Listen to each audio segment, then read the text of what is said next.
Hey, are you not getting the results you want in your business, not closing deals the way you think you should? Chances are you're not generating leads consistently, and that's a problem we can fix. Today, we're sharing the exact strategies we use to keep quality leads flowing, including the marketing channels that are giving us the best ROI right now. If you're tired of guessing what works, this episode's for you. Let's get right into it.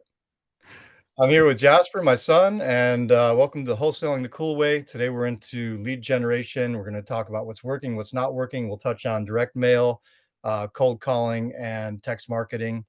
Plus, we'll give you some real life deal breakdowns and tools and tips to help you succeed. So let's jump right into it. Jasper, are you up for kicking it off with SMS marketing, text marketing?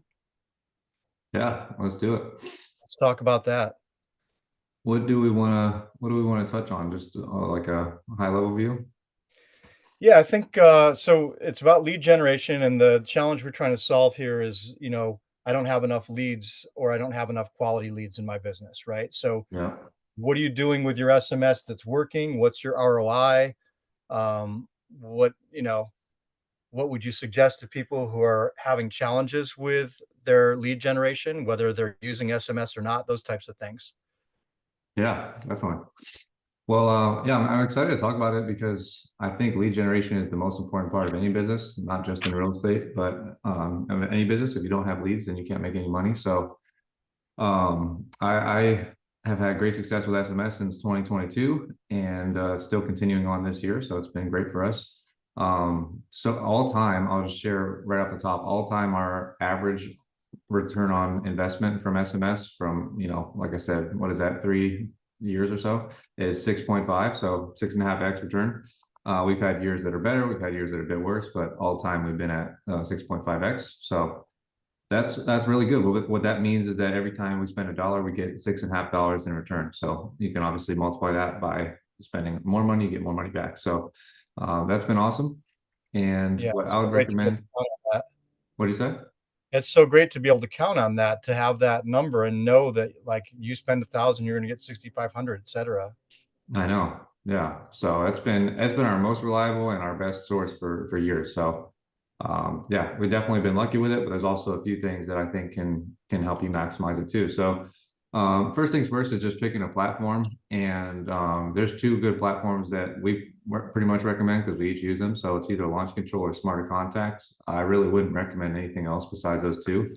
And I've actually tried pretty much all of them, unless there's any new ones that have popped up lately. But you want to choose one of these companies that is established. You don't want to just go with like a fly-by-night company, because when you are dealing with SMS, there are regulations and stuff put in place by the government when you're reaching out to people. And so when you're working with these bigger companies like the two I mentioned, they're going to handle all that back end stuff for you. So you don't really have to worry about that. They're going to be the ones that are researching the laws and keeping the software up to date and making sure you're not breaking the rules.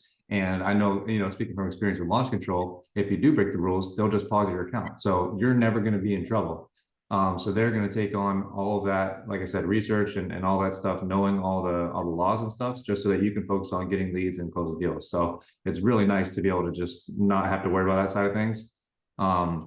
And just wanted to address that because that's like the main question I get when people reach out to me on social media is like, hey, I want to do SMS marketing, but I've heard about all these TCPA rules and all this stuff. And I'm like, dude, just jump in, like, don't worry about it. And I feel like it holds people back from getting started, especially with SMS.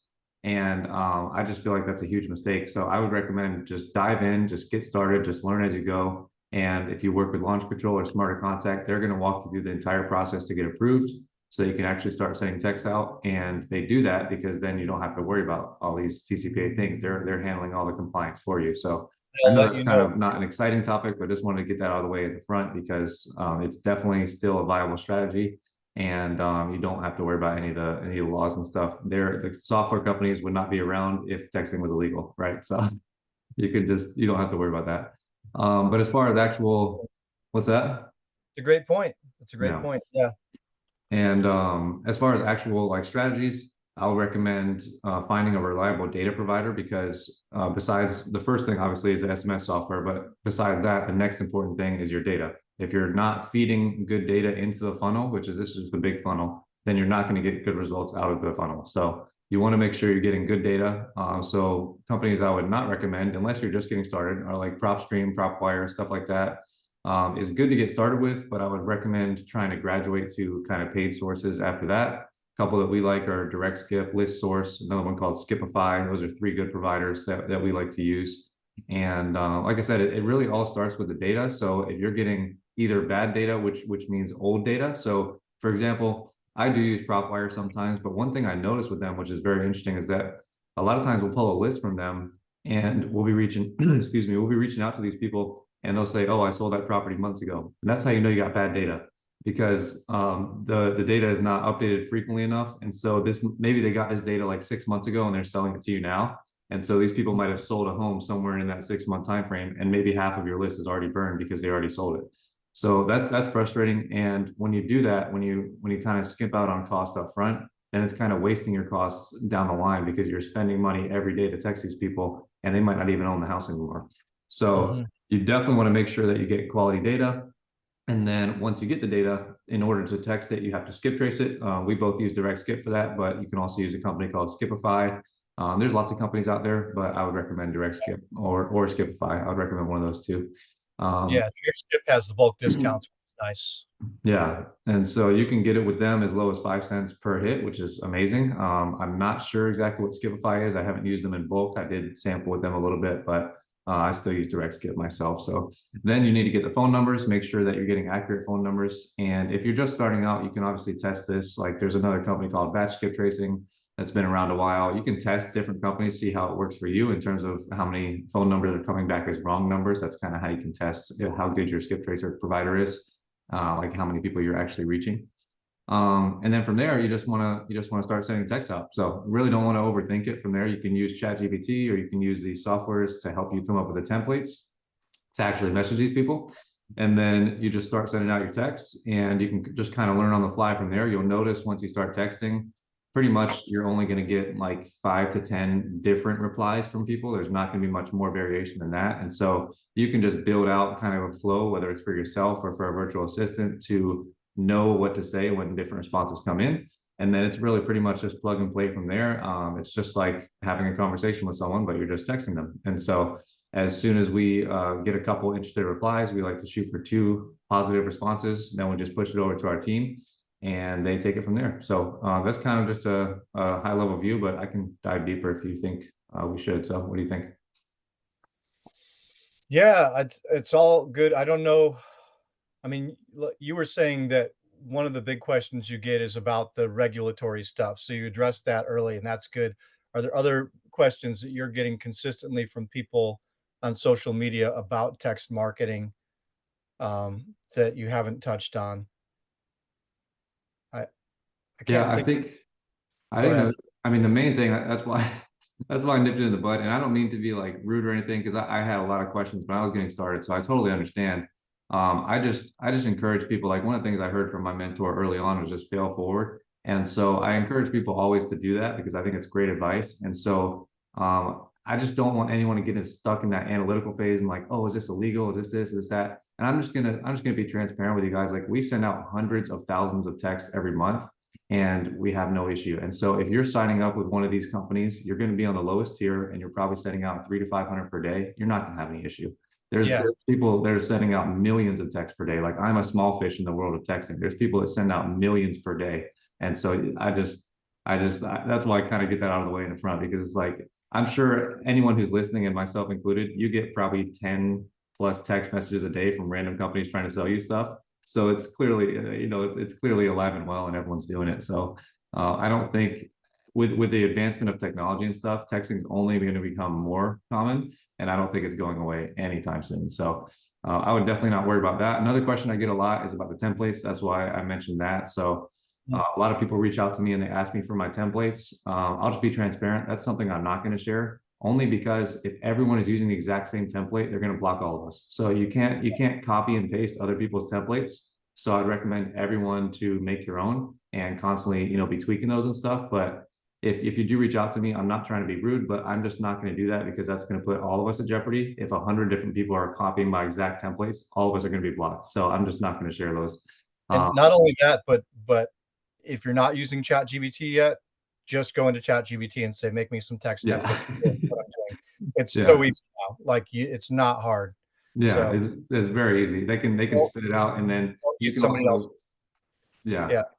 And you can also just plug in, like, I don't know, smart contact. I think the words are similar, but you can plug in all the words that these softwares don't want you to use. Just plug them in ChatGPT. They'll remember those, and then just be like, "Hey, follow these rules, make these templates," and they'll just spit them out. I mean, it's very easy. It'll take you 5 or 10 minutes. And maybe you have to edit them slightly, but I mean, it's you can knock it out very very A few simply. years ago when we were doing SMS to start, we weren't using ChatGPT. It No, wasn't, we were like going through and like adjusting these and looking at the words that you can't use and yeah. trying to and getting some of them rejected and all this stuff. So it's very easy now.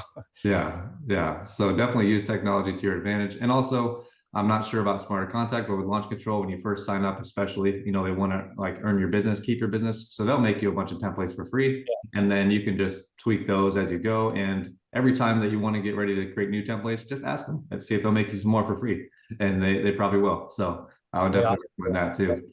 And then as far as other questions, that's really the main question I get is like, is texting legal? And then can you send me your templates? And so those are pretty much the main two I get, but I don't know if you get any other ones around texting. No, I haven't really. I mean, people have asked me similar stuff about getting blocked and things like that. And you've already covered that. So we don't need to go into it. But I think Yeah. that's people's biggest concern. And as Jasper said, he's sending more texts than I am. We're sending like 5,000 a day. So like 50, 60,000 per week. Uh, Hmm. and we're having no issue. So if you're doing less than what Jasper said or what I'm saying, you definitely don't have to worry about it. So Yeah. I think we can move on from that. I mean, you covered it thoroughly. I don't have our exact ROI on SMS, but I would say, based on the title of this episode and what's working best for lead gen right now, I would say we can probably conclude that SMS is working best for both of us right now. Uh, Hmm. well, I'll talk about direct mail next, and that's got a higher ROI for me, but a smaller sample size. So I can't really say that that's 100% my best channel until I do get a bigger sample size. But I know we're at least at like 4x and probably higher than that with SMS. I'd have to look, but I did not do that research, so my apologies. But it's still somewhere in the 4, 5, 6x. I think. I don't know what it is. I could probably post it in the show notes. Look it up after this. So we'll just jump into direct mail next because, and we're not going to go deep on this because we just did a direct mail episode of like 2 episodes ago, maybe 3 episodes ago, where I went did a deep dive on direct mail. But and I will say one other thing about just lead gen in general. This is an overarching thing, is that consistency is so important, right? And I think Jasper touched on it a little bit, but if you're not consistently sending the same number of texts or the same number of pieces of direct mail or doing the same number of cold calls or driving for a dollar and reaching out to the same number of people, you're not going to have a consistent lead flow. And then your business is going to go in fits and starts. You're going to close Yep. some, then you're not going to close. You're going to get deals, and then you're not going to get deals. So one of the overarching rules for lead generation is just be consistent. Just try and do the same volume week to week, and that's going to compound. And then you're going to have more and more leads in your system, and you're going to have, because a lot of this is follow up. So you're not going to just cherry pick the leads that say yes this week and then never touch anybody else. You're going to have more and more leads, and it's going to compound for you. So I would say that's really important for lead gen is consistency, compounding, and follow up. But Hmm. as far as direct mail goes, I'll just touch on it briefly. And direct mail costs, I think, right now between 60 and 90 cents per piece, depending on whether you're doing postcards or letters, and what type of piece of mail you're doing. And you can go with various direct mail companies. We've talked about REI Print Mail, who I like. There's Yellow Letter Shop. There are other direct mail companies, and they're all going to be about the same in terms of cost.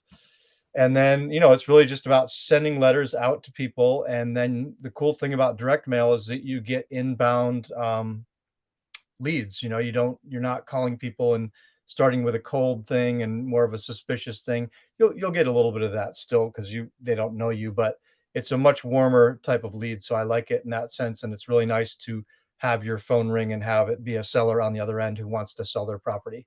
That's a Yeah. very nice feeling, rather than, you reaching out and being like, "Hey, I heard you wanted to sell." "Oh, I didn't say that," or, whatever it's it's a different type of lead. And so again, we did a deep dive on this, but I can't remember what my ROI was on that, but it's bigger than SMS. It's like 8 or 9x, I think, for direct mail for the last couple campaigns we've done.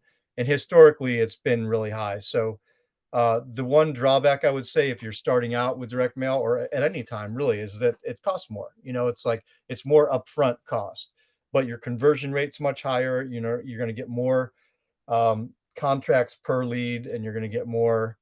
Uh, what's the other metric? I'm not being articulate, but we're converting like one out of 6 or 7 offers into a contract with direct mail, and then we're closing the majority of those. So it's much higher rate than we do with SMS or with cold calling or other lead sources. So it costs more upfront, but you get better results on the back end. So if you can spend the money on it and do some tests, that's a good thing. And what am I missing, Jasper, with direct mail? Oh, you tell me. I don't Okay. really know. Volume, I guess we talked about volume when we did the direct mail deep dive too. You want to be doing at least 1,000 pieces as a test. Otherwise, you're kind of wasting your time because I mean, currently it's probably a 0.5% to 1% response rate that you'd expect, depending on your market and your type of mail piece, et cetera, the quality of your list, as Jasper mentioned. I'm not going to go into list pulling because Jasper already talked about that. It's the same process for direct mail. You pull your list, you skip trace it, you give it to the company, they send it out. But so you're expecting like a 0.5 to 1% response rate, but with the law of big numbers, like you might send 1,000 pieces and get very few leads, and then you might send 2,000, get a lot of your leads in the second 1,000. So the more Yeah. you can send out, the more you're going to get an even representation of what your response is going to be. But we've gotten 1% our last couple, which is great. So then if you're sending 2,000 pieces, you're getting 20 leads, and those are 20 leads that are converting really well. So yeah, I guess that's all I've got right now. Again, touch back on our previous episode because I had all my notes in front of me for direct mail, and you'll have a little bit more detail and a little Yeah. bit more depth. But let's segue into cold calling because these are probably the big three, right? SMS, cold calling, and direct mail. So Yeah. let's talk about cold calling a little bit, and then we'll go into some more like under the radar methods like driving for dollars and other things that you can do to generate leads. So Jasper, you got anything? I mean, you've done more cold calling than I have. I've done some of it, but you've been in business since what, 2018? You've done cold calling most of the time. Just Yeah. Cold yeah. calling. This will be my first year not doing cold calling. So I mean, we'll see. Maybe I'll bring it back on. But Well, every just single talk about year, cold calling a little bit. Just talk about the pros and cons, the costs of it, whatever your response rate has been historically on it, that kind of thing. yeah, definitely. Want to share real quick too, just as an overarching thing. I should have shared this at the top, but since we're talking about lead generation, before you even get started, if you're listening to this as a brand new investor, before you even get started with any lead generation, I would recommend just building yourself super simple spreadsheet so that you can track your numbers, because that's the most important thing in any marketing is to track your numbers. And actually, this is something that held me back from trying to grow my business because the first few years, again, we shared this in my episode, but I was treating it as a hobby. I wasn't tracking my numbers. I wasn't tracking KPIs, all that stuff.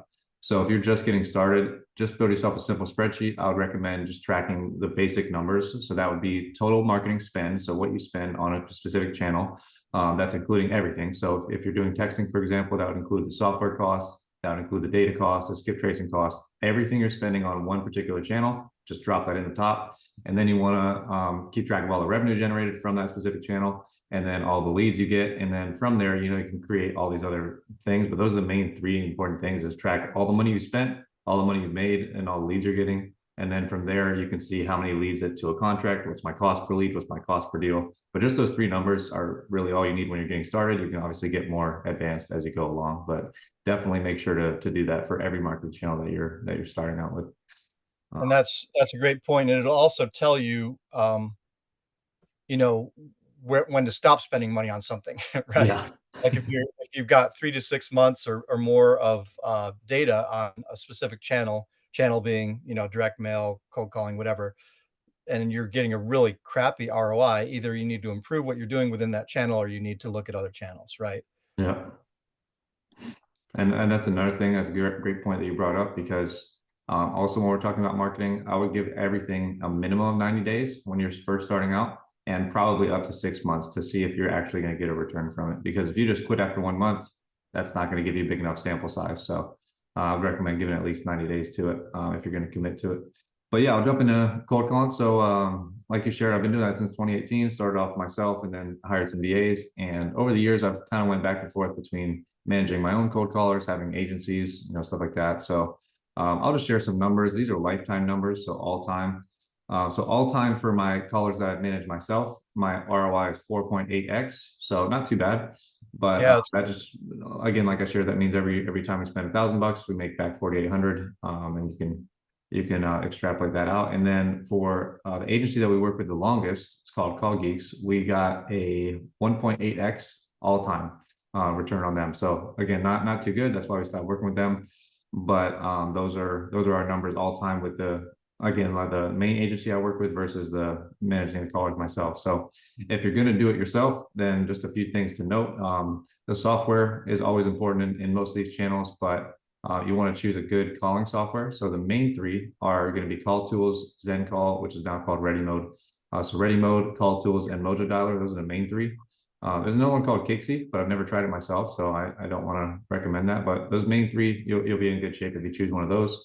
For me personally, if you're starting out, I'd recommend Mojo Dialer. That's what I started out with. It's very user friendly, very simple to get started, and it's just easy to use. So I'd recommend diving into that. If you're going to use Mojo Dialer, a couple of things to note. Number one, you're going to want to make sure you're recycling your caller IDs frequently. So they don't do it for you. I think those other two softwares do. I know Ready Mode does. I've never used Call Tools, but Mojo Dialer doesn't recycle your numbers for you. So what I just did when I used to do it is I had my VA do it. And so every 48 hours, he would buy a new phone number, upload that phone number, and we would just keep doing that every 48 hours. Because we're making so many dials that your numbers kind of get burned. And what I mean by that is that when you see a phone call on your phone, the caller ID shows up, and sometimes underneath it says spam likely. And that's what it means when your phone number gets burned, and no one's going to answer your phone when it says spam likely. So unless they have a landline phone, then they won't see that and they might answer you still. But yeah. you can either figure that out by tracking basically how many answers you're getting. And if it declines sharply, most likely your number's burned. Or you can go on a site like caller-id-registry.com or Caller Reputation. There's a few sites like that, and you can plug in your phone number and it'll tell you if it's burned or not. You can also do another thing very simple, which is literally just search the phone number on Google. And a lot of times that'll tell you right away. So if you search a caller ID on Google and it says like, this is likely a telecommunicator or something, your number's burned. Hmm. So you could just do that. Or, another option, there's a lot of options to test your number, is you can just call your own phone. So if you call yourself and it shows up spam likely, then you know your number's burned. But I was just sharing the simple version, which is just to swap it out every 48 hours. That's what we ended up doing because we kind of noticed that was the time it took to kind of lose a phone number. So every 48 hours, if you're using Mojo, that's what I recommend. If you're using Ready Mode, you can buy a pool of numbers and they'll put in however many numbers you buy, 10, 20, 30, 40 or more, and they'll just rotate them for you. So you don't have to worry about that. So that's really nice. And if you're going to build a cold calling team, I would definitely recommend Ready Mode. If you're doing it yourself, I would still recommend Mojo because it is a bit more time intensive, to do that phone number thing yourself, but it's just easier to use and it's just more user friendly, in my opinion. So yeah, that's kind of the overview. Everything else is very similar to SMS. It's pretty much the same as SMS, where you need to get good data, you need to get good phone numbers, all that stuff. And then instead of texting them, you're just calling them. So that side is pretty much the same, but the phone number piece and the software piece are a little bit different. So yeah, but what do you want to share on that? Yeah, that's great info.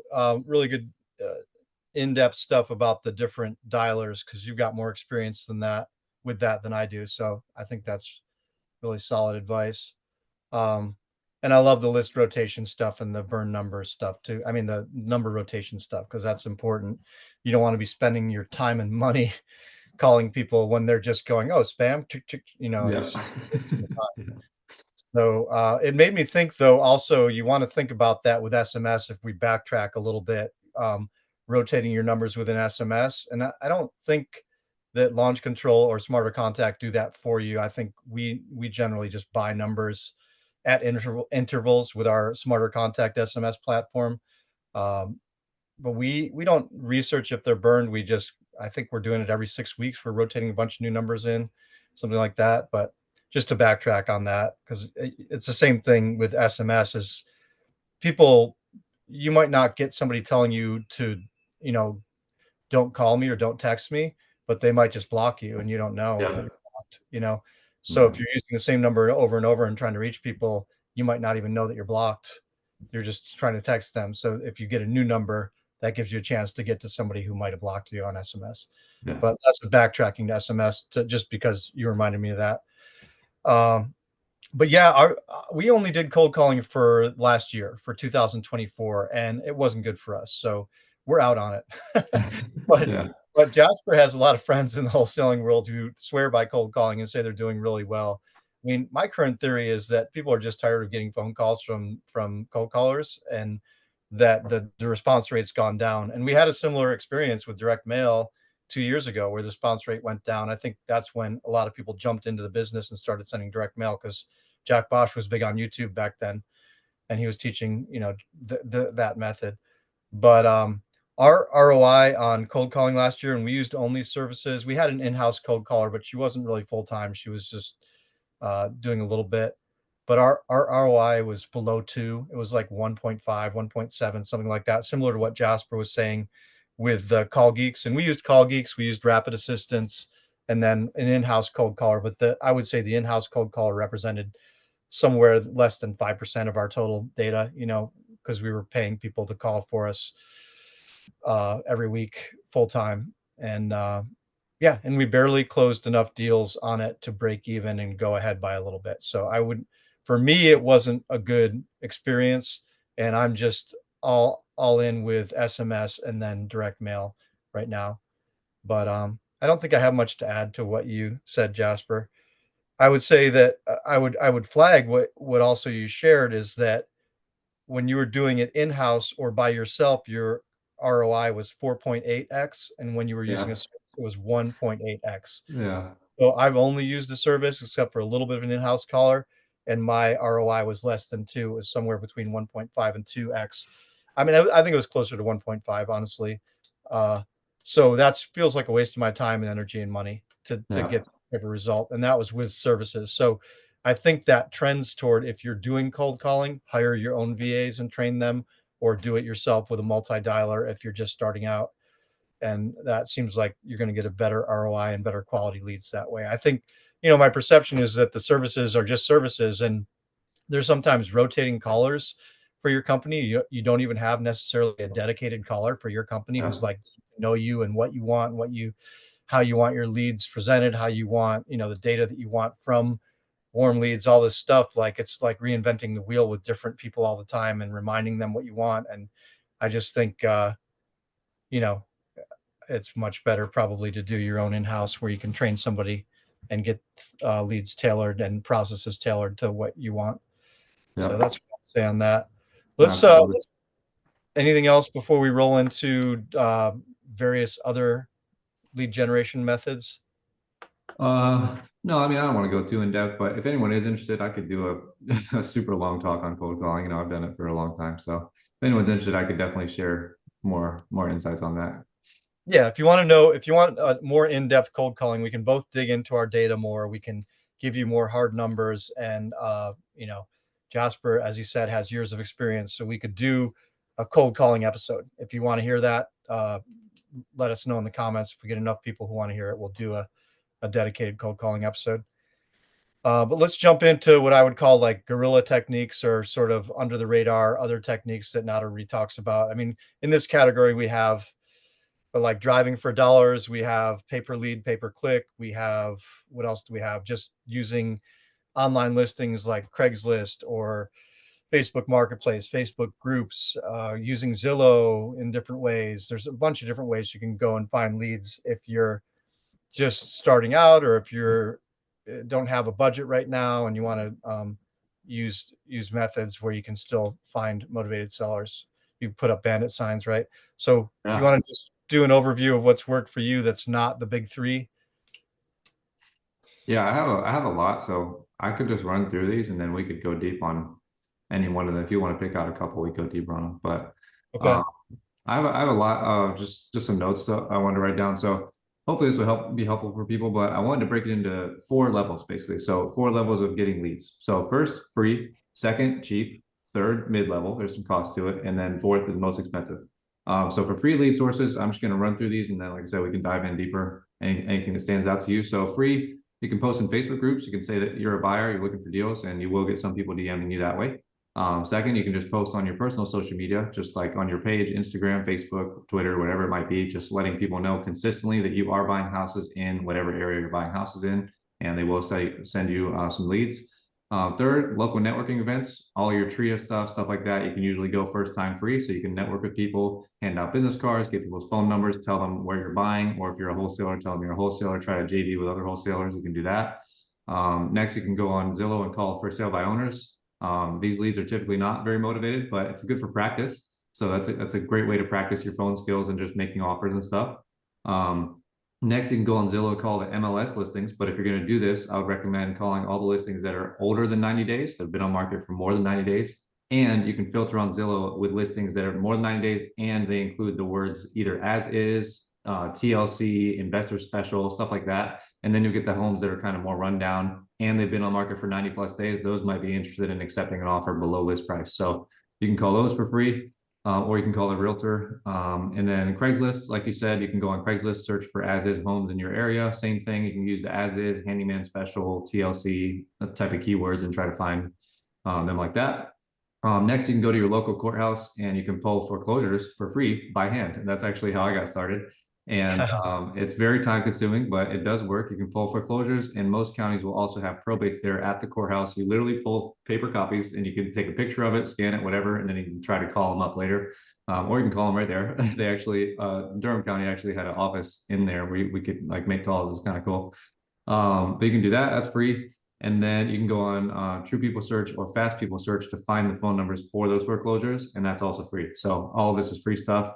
And then lastly, that I wrote down is you can go around, drive around for dollars, obviously, but you can call all the bandit signs that you see that say like we buy houses or whatever, call them up. They're most likely going to be wholesalers, and just let them know that you're also a wholesaler and you can help them get their deals sold, for example. And then that can be a good way to network kind of just as you're driving around the town. So those are the free ones. I could pause there. I could just run through the rest of the stuff I wrote down. No, what do you think?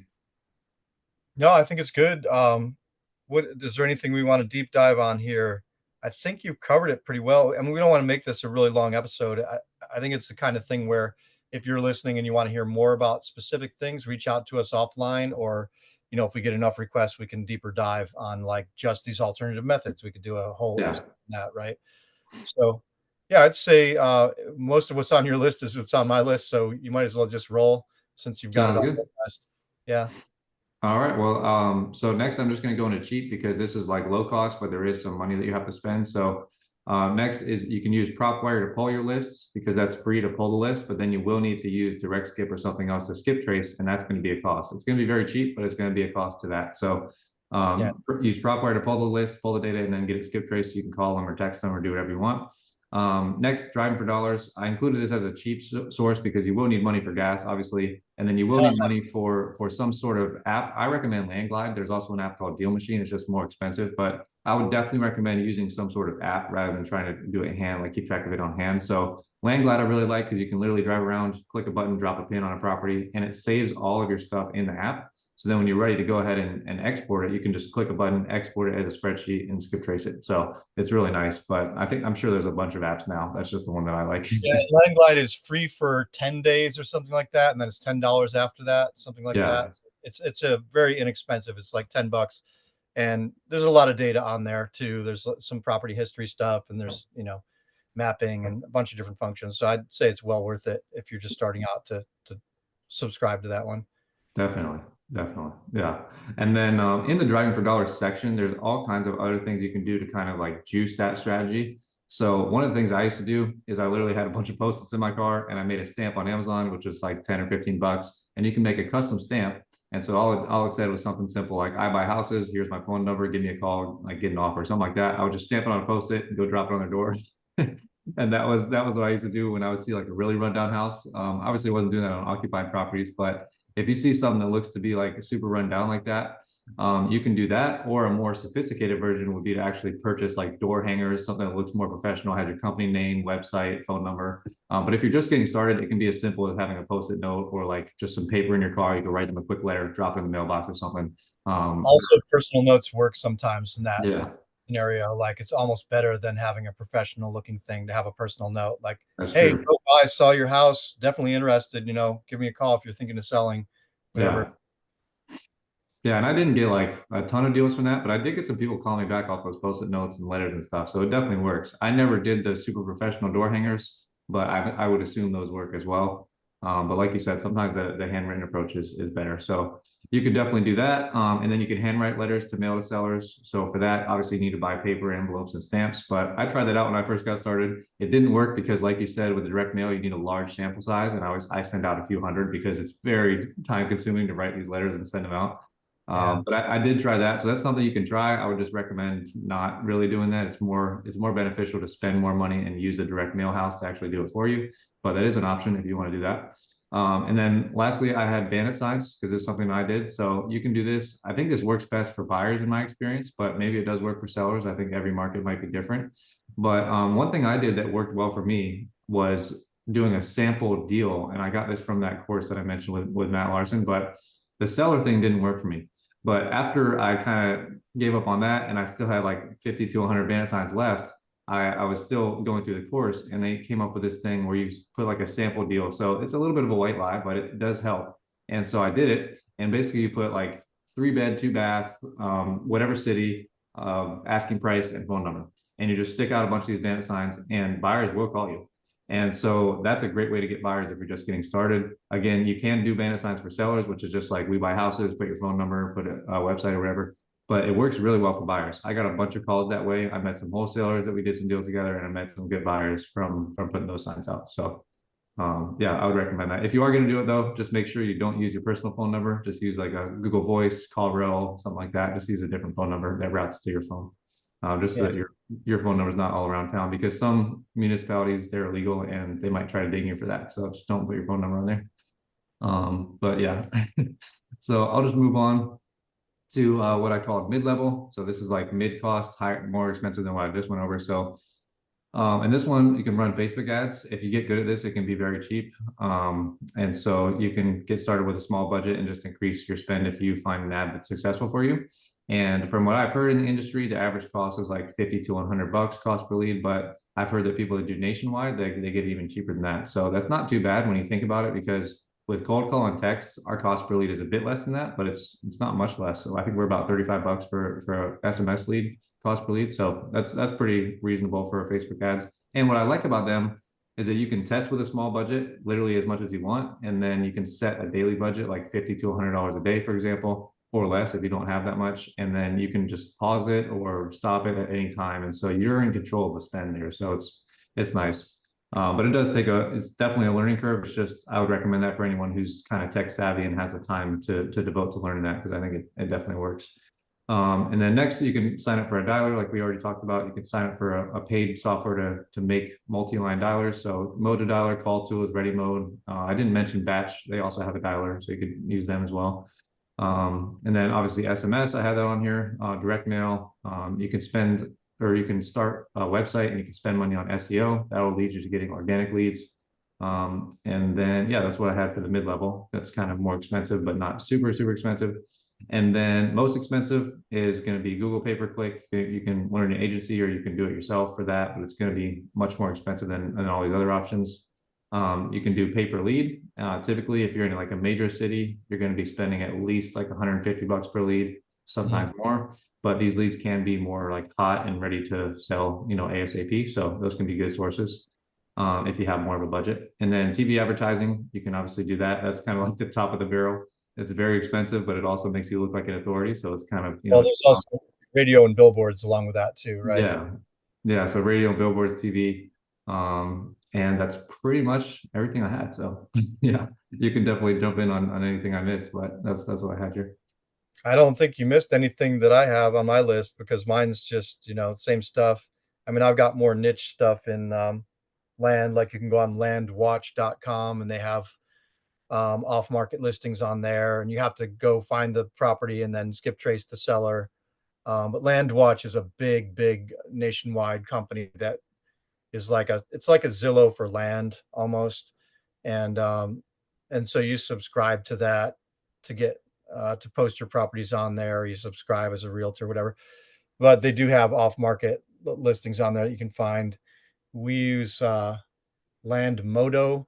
You can post stuff on one called Land Modo, which is we post owner finance available deals on that, but people are also posting their deals that they would sell owner finance. So you could reach out as a buyer and talk to individual sellers who are trying to sell their property owner finance and maybe negotiate something with them where you could get it owner financing and then flip it, or sell it to somebody else. It would be a creative deal. But so there's like little niche stuff like that.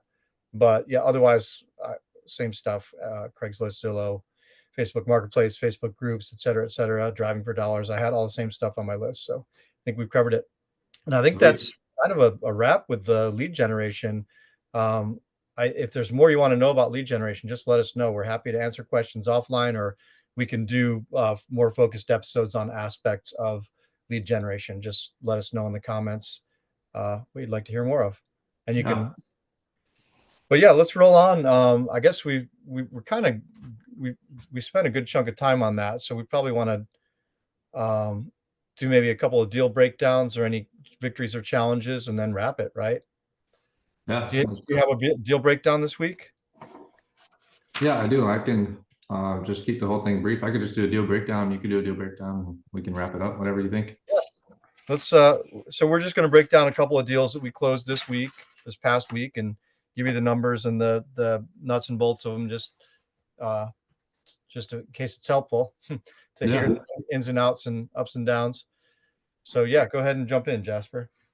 All right. So just gonna dive in. I did share briefly like a story about this, but we hadn't closed it yet. So I'll just try to keep it brief, but I'll just dive into it. So basically, the nuts and bolts, the overview of this deal was there's a vacant land in Sanford, and profit for us was about $4,900 on it. But I'm just gonna go over kind of how we got the deal, how the deal transpired, and everything like that. Hopefully, it's helpful for people. So this lead came in August 2024. So about whatever that is, 9 months after that, we were able to close it. And so we were following up with her for a while. She came in, she was asking 30,000 for the land. And this had a property on it. So I like those type of deals because they already have either city water and sewer or well and septic already, which is nice. But in this case, what's that? In a driveway usually too. Yeah. Yeah. And in this case, it was not like the ideal scenario because it was down a long road. It was paved, but it was at the very end of a road next to like an area where people were dumping trash. And so it was at a dead end street, and the house was just totally, totally trashed. And so the house could definitely not be saved. And I think the septic couldn't be saved either. So that was a bummer. So anyways, that being said, she came in asking 30,000. We were following up because we were nowhere near for 30,000. I think we offered her like 5 initially. And so we were following up. And then actually one of my new hires got her on the phone recently in February, and he revived the lead. That's what we call it in our business. He revived her and passed it off to our sales team. And we came up a little bit on our price, and we came up to 8,500. And so she accepted. 8,500. That's a big spread. Yeah, and she was still, when he revived her, she was still asking 30K. Like that's what she told him her asking price was. And we were just like, there's zero chance this is worth 30K, at least to us, maybe to a buyer, that we could possibly find, but not to us. And so anyways, we did come up, like I said, but we were not going any further than that. And so we just told her, 8,500 is the best we can do. Kind of take it or leave it in a very nice way. Like we just can't do any more because of the issues I mentioned. So anyways, it took about a week, I think, of following up on our offer, just like seeing what she was thinking and everything like that. And she ended up accepting.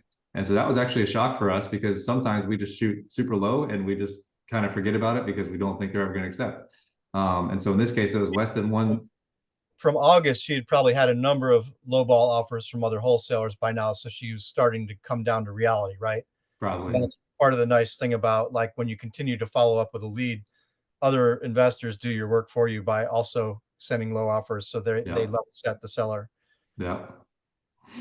And so she ended up accepting. And so I just wanted to share that because like you said, follow-up is very important, but also making offers is very important. Some people, when there's a huge delta, they won't even make the offer. I would always recommend making the offer, regardless if it's 1/3 or less. Like in this case, it was 1/3 of her asking price, but we still made the offer. So always, always, always make the offer. The worst thing they can say is no, or maybe they'll say worse and curse you out, but that's the worst thing that can happen. So the best thing that can happen is you get a deal. So in this case, we were able to get it under contract, and this was February 17th. We got under contract.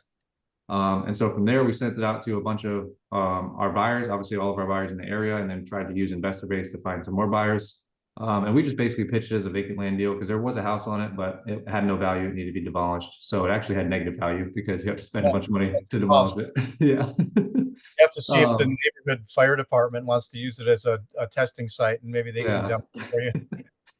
Yeah, and so I'll try to keep it brief, but basically our disposition story kind of went like this. So we reached out to everyone. We were marketing the property for 25, and we actually got a good bit of interest because it did have that well and septic, even though it needed to be demolished. So probably the net cost for a buyer if they bought it at full price around 35 up to 40 maybe. Do a new septic, tear the house down, all that stuff, clear all the brush out. There's a bunch of brush that needed to be cleared out too. So yeah, we were marketing it for 25. There was a land right next door. So in our due diligence process, we were like, oh, there's a land right next door. And so immediately I was like, let's see if we can get that one too. Unfortunately, they did curse us out and said never call us again. So we'll follow up with them in about 6 months and we'll see. But As long as wait, they said never call us again. They didn't say do not yeah. call. but but yeah, we'll probably follow up with them in the future, but it'll be a ways down the road, see if they forget about us. But unfortunately that didn't work out. And so we just kind of went forward with just marketing this one. And it took us a while because after a few weeks, we really didn't have any serious, like strong offers. We had a bunch of interest and a bunch of offers that were like 10K or like 15K, I think was our best or something. And so I was like, man, that's not going to work. And so we were really trying to get closer to 25 because I really thought it was worth 25 because there was actually a few comps that sold for 30, 35 that were just vacant land. So I that's why I priced it lower because they had to tear down the house and stuff. Anyways, so we were doing all that stuff. We weren't really getting buyers. And so we just started reaching out to realtors. And so we were sharing, I think, offline today, but some realtors can be a pain in the butt and other realtors can be a godsend. So you just got to sort through the realtors, same to sellers, you just got to sort through the realtors to find one that's going to, want to work with you and be a professional and be helpful. And so in this case, we got lucky, found this realtor and he had a buyer for it. And so basically his buyer came in, I think she came in, yeah, she came in at full asking price and $1,000 due diligence, which is sometimes we'll take less when it's like a deal we don't have much traction on. Usually we want more than that. But anyway, she came in at full asking with $1,000 down. And so we just accepted it. And then from there, we were trying to close, I think pretty quickly, like in the next 2 weeks or so, because she was cash.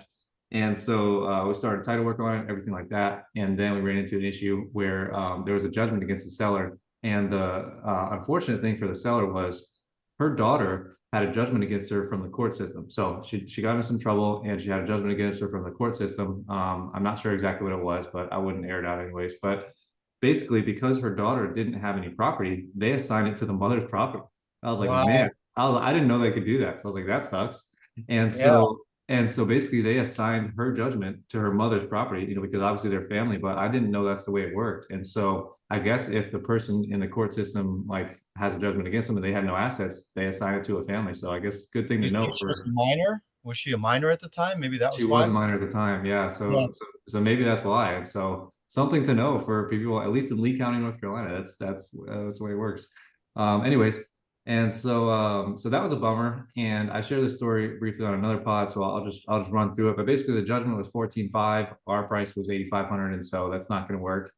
And so we talked to the buyer first because when this happens, we always try to see if there's any room on their end, see if they can help us cover a bit of this, and kind of make it a win-win so that the seller doesn't have to cover that much, we don't have to cover that much. So that was our first plan of action. But again, like I said, this wasn't a super amazing deal, and so the buyer didn't. He had a bunch of expenses already. They'd already paid for a survey at this point because they didn't know about this title issue. We didn't either. So they were already like $1,000 into it with the survey, and I think they did a soil test as well. So they were like really trying to get it closed to obviously finalize the deal and recoup that money and do their thing. So anyways, long story short, they came up $1,000, which was great, and we were paying a commission to the realtor. So they came up to 26. We were still paying a $2,000 commission to the realtor, so our net price there was like 24. Anyway, so we went back to the seller and we tried to see like kind of what she was thinking, if she had any money to bring to closing, and unfortunately she didn't. And so basically we told her like, listen, we'll pay off the full judgment. We're not gonna be able to give you 8,500, unfortunately, but we'll pay off the full judgment. We'll pay off all your back taxes. We'll pay the closing costs, all this stuff. So $0 out of pocket for you, and we'll give you $2,000 on top of that.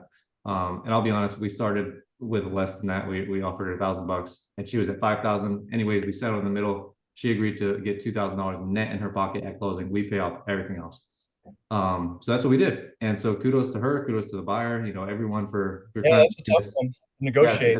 it was a tough one to get closed. And, without them both being willing to bend here, we wouldn't have been able to get it closed at all. So I was super grateful for that. So then long story short, I'll just share the exact numbers with people in case that's interesting. But we got it closed this week on Monday, and our price was 22,864.90.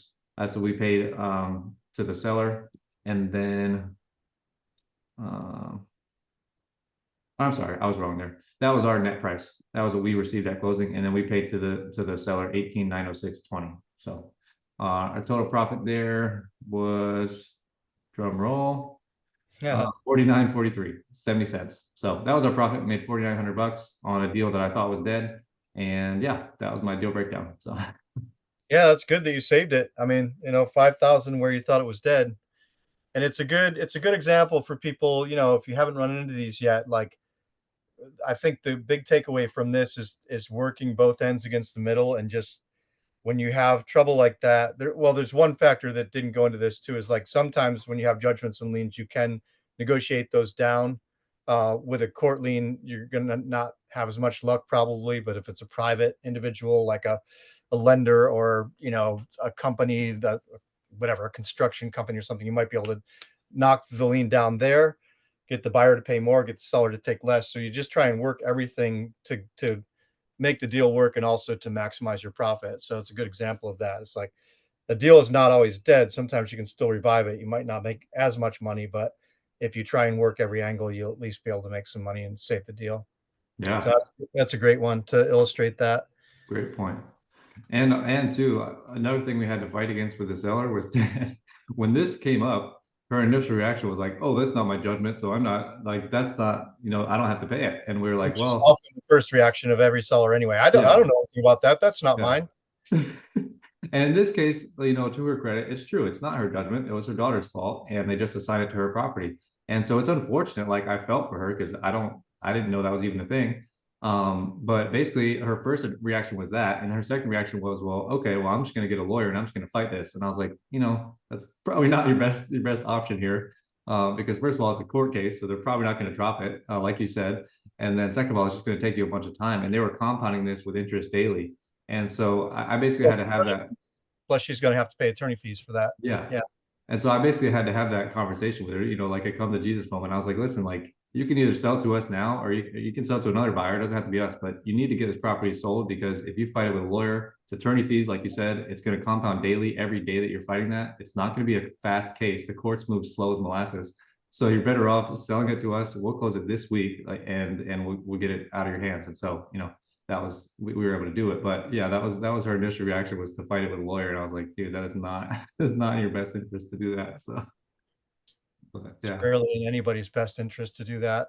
Yeah, it just costs time and money, and that's really what it costs. It's time and money over and over and over again. So Yeah. yeah. But anyways, I'll turn it over to you. Yeah, it's a good story. Thanks for sharing. Yeah. Um, yeah, so I'm going to break down a deal.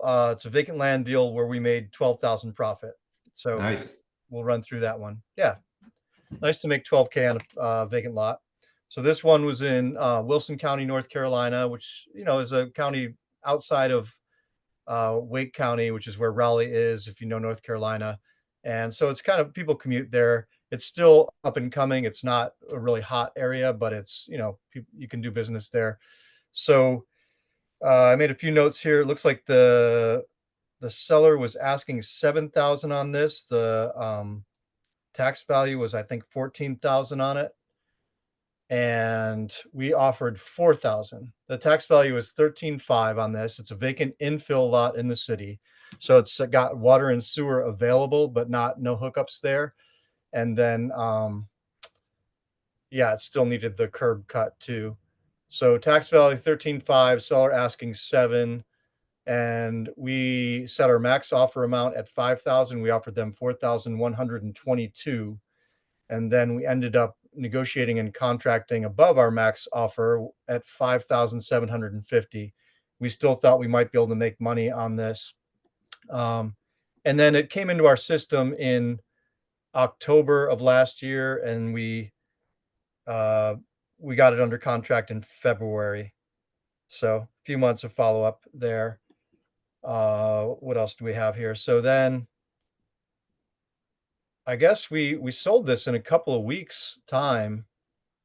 We had two offers on this, and so we put it up for 17.5. We got it for 5,750. We put it on the market for 17.5, and we put it out to our buyer list.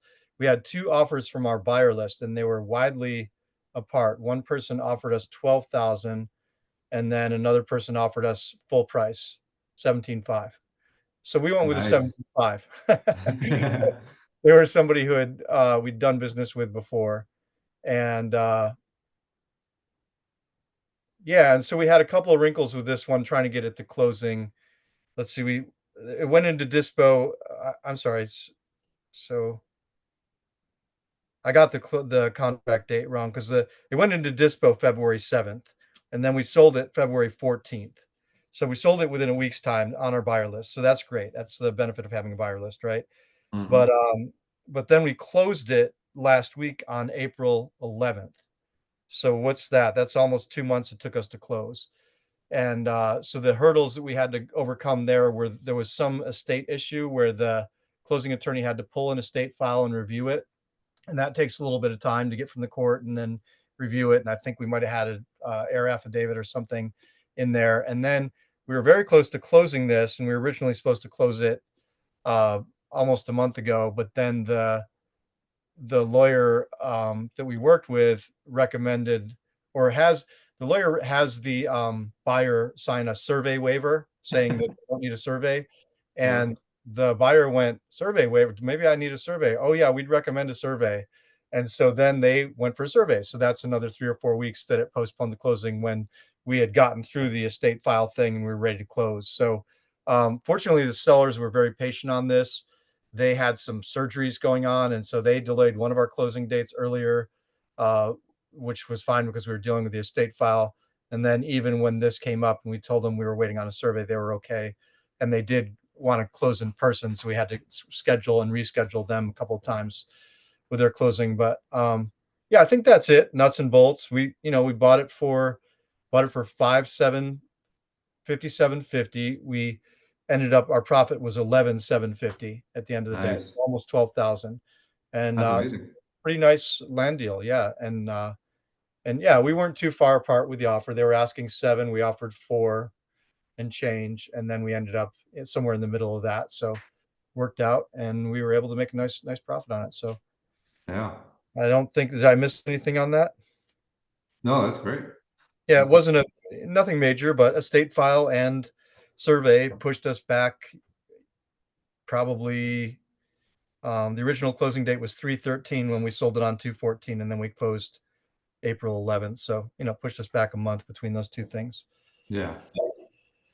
Yeah, So, that's a great testimony because I think we've shared plenty of times before, but whenever you get a deal under contract and sell a deal, put a deal in escrow, you don't count that money until it's in your bank account because you never know what delays might come up. So thankfully that didn't sound like too bad, but you did get delayed a month. So yeah. Yeah, in escrow is not, closed. yeah, Jasper said that in one of our recent podcasts. We yeah. posted a little short video about that too. But yeah, I think that's where we're at. Any briefly, you want to touch on any victories or challenges or any tools or tips or anything like that? Yeah, I could touch briefly. Victory this week, we did a deal together, my dad and I, so that was Oh, super, that's right. super Yeah. exciting. So yeah, I'm always grateful to do deals with you guys. So I appreciate the opportunity. And we were able to sell that one pretty quick. I think we got it under contract in about a day or so. So that was awesome. And we look Yeah. forward to closing pretty soon in a couple weeks or maybe sooner. So I'm excited for Yeah, that. it's supposed to close by the 23rd. And Yeah. that was one I reached out to Jasper because we put it out to our buyer list and we didn't get a lot of love. And it seems like there's a lot of meat on the bone with this one, but it's a condo deal, and I haven't done a lot of condo deals. But looks like, anyway, I was considering trying to buy it, or Jasper and I JVing to try and buy it and resell it. And he was like, well, what if we just try and assign it? And he had a buyer who was interested. It's not a big profit deal for either of us, like the total profit's like 10K. So we're gonna split that, but it's a deal. And like, this is something a lot of gurus will say, but half of something is better than zero of nothing, right? So like, Yeah. we our best offers were not great, and then Jasper had a good buyer, and it's just fun to do a deal together too, and we're Yeah. making some money, so it's great. Seller will be happy because he's closing on time, and um, sounds like we've got a good buyer, and that's definitely a fun event this week. Yeah. Yeah, so that was a victory for me. And then also we're trying to convert my dad and his business to moving to our closing attorney. So hopefully this will help do that. Yeah, And also we put on the contract the 23rd, I think, but we're trying to move it up and close sooner. So hopefully we can do that and get it closed even earlier. So that was a victory for sure. And then other than that, I could just share my KPIs briefly from the week. We were able to sell 3 other deals this week, so that was nice. good. Yeah, so real quick, just story on a couple of those deals real quick. So one of them came back to us, which was awesome. So we contracted one of these properties in March. We contract most of our properties sight unseen without knowing the conditions. So this one we swing and a miss. More times than not, we are successful, thankfully, but this one was not that way. So typically when a property has like foundation issues and a bunch of stuff that we didn't know of, we have to go back for reduction. So in this case, we did. And she declined us at first, but about 2 weeks later, she accepted. She came back to us and reached back out to us. She was like, "Hey, is your like our lower, our renegotiation offer, is that still on the table?" We're like, "Absolutely." And so she accepted it. We got under contract again and sold it immediately. So that was awesome because, That's a like I huge, shared, we shared in our last podcast. I think it was the very last one that we did, most recent one. But when you are doing this, when you're going for a renegotiation, I shared that you want to get at least 3 offers. And then you want to renegotiate based on your lowest of the 3 offers in case the other 2 dudes are just blowing smoke. So that's exactly what we did. And that's why as soon as we got under contract, I just reached out to those 3 guys and got sold immediately. So that's the way you want to do these reductions, because then you're never going to waste a seller's time twice, because you never want to reduce twice. That's always going to kill rapport. They might leave you a bad review and you're probably not going to get the deal. So always want to make sure that when you do go for that reduction, it's going to be a sure thing, the second time around. So we're excited to hopefully close that one later in April too. that's great. Yeah, so just wanted to share that. Definitely, don't give up if you do have to go for a reduction, even if they decline it right away. Just keep following up, and they might accept. In this case, she did, so that was great. And then the other one wasn't so great news. The other one that we got sold, but our buyer backed out on us the day before closing. Just decided to shoot me a text and let me know that he's not going to be closing. So that was awesome. We were in escrow for about 60 days with each other, and he Oh, had a man. chance to see the property, all that stuff. And I told him we update our buyers every step of the way, but I don't need to belabor it. But anyways, we told him, seller signing on Wednesday. We look forward to closing on Monday, and he decided to back out on Friday. So that was great. Good news was he backed out early in the morning. It's like the first thing I woke up to, so that was a great way to start my day. And so it gave us good time to sell the deal, which was great. So I'm glad he didn't back out at 5 p.m. on Friday. At least he had the decency to back out in the morning. So with that Yeah, being said, we had time to market the property, and that was my top priority for the day. So we sent it back out to our buyers, and thankfully, I probably could have maybe got a little bit more money, but we just wanted to sell it ASAP. And I found a buyer that was cash; he could close it in 7 days, and so we accepted right away. Sold that thing in like 2 or 3 hours. So I'm grateful for that. that's huge. Yeah. How did Buyer. the seller take that you were delaying a week? Well, we're not. So this is an older seller, and he would probably have not taken that well. In this case, technically, there's nothing he can do about it because he already sold the property. He already signed the docs. I just don't like doing that to people because I've been in that situation myself, and I just hate that feeling when you have your docs signed, you're waiting on your money, and you just have no idea when your money's coming. So I don't want to do that to him. So we're just going to go ahead and buy it Monday, and we're going to resell it in the future. So he still gets his money. So yeah, that was that. And I've shared in And the so past. that ends up costing you money too, because Yeah, the first buyer backed out, so now you have closing costs to close it and sell it to the next buyer. So yeah, the downside of yeah, that, but it's upside of like maintaining your integrity with the seller, which I would do the same thing. You yeah, made a promise. Yeah. yeah. So that's good. I mean, we'll close with him on Monday. He'll get paid, and then hopefully we'll close the other buy on Friday. Obviously, it adds risk into it now that we're buying it because maybe he backs Yeah. out. Maybe this guy backs out also. But in this case, I think it's I've had one of those. I still own that piece of land. oh no. We've owned it for 2 years now. Yeah. Oh man. Well, hopefully that's not the case, but Knock on wood, that's not true for you. yeah. If But it it's does if that's the case, then we'll just list it on MLS. So hopefully that's not the case though. I mean, I'd rather just turn and burn it pretty quickly. So we'll see. But yeah, that's always the risk. That's why we like to wholesale because there's very little risk. So yeah. But yeah, so that was kind of my KPIs and stories for the week. Oh, we also got 2 properties under contract, so that was good, and then close that deal that I shared. So yeah, that's pretty much it for me. I'll wrap it up there. cool. Nice. That's awesome to sell 3 in 1 week. Yeah. I think probably our biggest win for the week was just getting more contracts. We've been on a real roll with contracts, and, I say this all the time, that contracts aren't everything. Anybody can go get contracts, but I feel like we're getting quality contracts at good prices, and it's evidenced by, we got one on signed on, what was this? Friday, we got this one signed. It was already sold. We had already pre-sold it to a buyer. So that's gonna close like that. So we know we've got a profit. We know it's, built in, you know. So that's That's feels great. like a good one. And then we got 3 contracts. Let me see. Saturday, April 5th. Yeah, we got 1, 2, 3, 4, 3 contracts this week, and then, we're trending in a really good way because last week we got 1, 2, 3, 4, 5 contracts. Nice. We've been getting a lot of contracts, and That's that's awesome. the degree. And I think the bigger, we brought on a new person, um, to do acquisitions for us who's got good experience, and he's been doing a great job in his first 30 days. He's just really crushing it, and so very grateful for that. And it's just a testament to being patient with hiring and hiring the right people, and then also, like I've been working with him and just making sure that he's comfortable in the role, and that also just verifying that he does have the skills and the ability to execute the role in the way we want it executed, and he absolutely does. So, um, it's just a good, I guess the takeaway for me is it was worth it to look at probably 100 resumes and interview probably a dozen people before I hired this role. It felt really like a long winding road to get there, but I feel like we've got the right person in the seat. So grateful for that. But, yeah, I think that's all I've got for victories. I didn't like make any notes, and we're kind of on the long side on this pod, so we'll wrap it up. I wanted to share this question from James Clear this week though, because it really made me think. My girlfriend was I shared it with her, and she was like, "Man, that question really made me think." And then we had a discussion about it over the weekend. Mhm. So, I just was going to share this as a way to wrap it up. Did you read James Clear this week? I don't think so. No. Okay, so this is a question he ended his newsletter with. What hard lesson keeps repeating itself in your life because you refuse to learn it? Yeah, that's a good one.